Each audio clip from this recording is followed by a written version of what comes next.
ভরণ পোষণের ব্যাপারে 7,000 করে টাকা দেওয়ার কথা, আর সেটার ডেট ছিল এই মাসে। যে কারণে আমি আসছি আমার সন্তানের সাথে দেখা করতে। আখিকে ফোন দিয়ে আসা হয়েছে যে আমরা আসতেছি।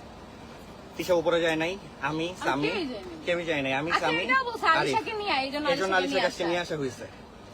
আমরা উপরে গেছি, আমার কাছে সবকিছু ভিডিও প্রুফ আছে, আমি সব আপলোড দিব সময় মতো।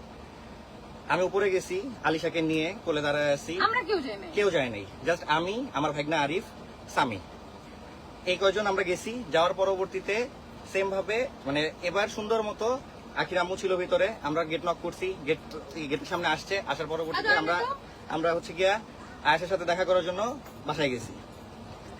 উনি লিটারালি আমাদের মুখের উপরে দরজা আটকায় নিয়ে, ডিভোর্স হয়ে গেছে, সংসার নাই, এই জায়গায় কোনো দেখা সাক্ষাতের কোনো ব্যাপার নাই, কোনো কিছু নাই, নানান রকম কথাবার্তা, কুকথ্য ভাষায় কথাবার্তা বলতেছে।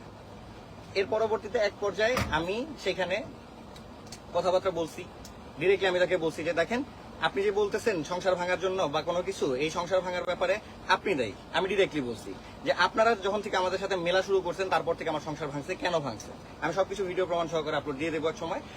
আমার কথা হচ্ছে, আমি এখানে গেছি, সে আমার শার্ট নিয়ে টানা হেঁচড়া করে আমার শার্ট মাঠ খুলে টুলাই যে অবস্থা বানাইছে, এইরকম সিনক্রেট করার কোনো মানে হয় না।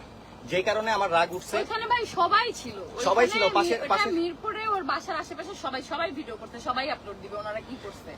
আর যেখানে আমরা সবাই ঘুরতে গেছিলাম সেখানেও বলছে যেহেতু আমরা মিরপুর আসছি আয়েশার সাথে দেখা করে যাই। এখানে আমরা সবাই আসছি, আমরা এখানে রাজা মৌসুমী আছে, এখানে হচ্ছে 203 আছে, তারপরে আরো 203 এর জামাই আছে, ডিজিটাল কিচেনের ঘুরতে বেরিয়েছে। ওরা বলছে ঠিক আছে তাহলে আয়েশার সাথে দেখা করুক, আমরা গাড়িতে নিচে বসা ছিলাম, ওরা 4 জন জাস্ট উপরে গেছে। আমি বলছি যেহেতু আখি আলিশাকে দেখতে চাইছে, আজকে আমাকে বলছে তুমি আলিশাকে নিয়ে যাও সাথে করে। আর আখিকে সেখানে হ্যাঁ আখিকে বলে আসা হয়েছে, সবাই দেখছে সেটা, আখির সাথে আমি কথা বলছি। হ্যাঁ আখি বলছে হ্যাঁ হচ্ছে আলিশাকে